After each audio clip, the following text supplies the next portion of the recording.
ഗ്രാമിക ന്യൂസിലേക്ക് സ്വാഗതം.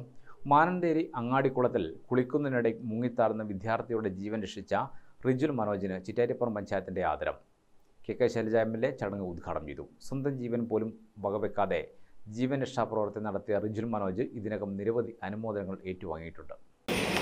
കേട്ടാൽ തന്നെ നമുക്ക് പേടി തോന്നുന്ന ഒന്നാണ്. കുളത്തിൽ മുങ്ങിപ്പോയിട്ട് പിന്നെ പോകുന്നില്ല.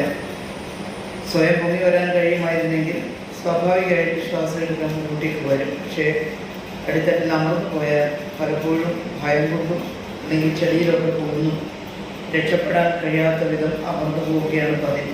ഏതാനും നിമിഷങ്ങൾ കൂടി കഴിഞ്ഞിരുന്നെങ്കിൽ ജീവൻ തന്നെ നഷ്ടപ്പെട്ടു പോകുമായിരുന്ന ഒരു ഘട്ടത്തിലാണ് വളരെ ധീരതയോടുകൂടി നമ്മുടെ റിജുൽ ഈ കുളത്തിലാണ്ട് പോയിട്ടുള്ള 18 വയസ്സ് ഏതിൻ്റെ പേരെന്തായിരുന്നു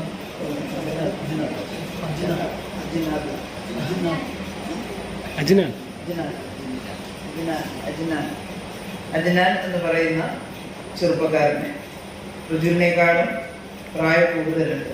റിജുലിപ്പം +1 ചേരാനിരിക്കുന്നതേ ഉള്ളൂ.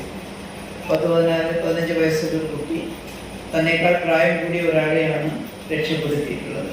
പഞ്ചായത്ത് ഹാളിൽ നടന്ന ചടങ്ങിൽ പഞ്ചായത്ത് പ്രസിഡന്റ് വി ബാലൻ അധ്യക്ഷനായി. Koothuparamba block panchayat president R Sheela, panchayat vice president Sija Rajeevan, secretary KM Mathew, CC Sahil Raj തുടങ്ങിയവർ സംസാരിച്ചു. ഗ്രാമിക ന്യൂസ്, കൂത്തുപറമ്പ്.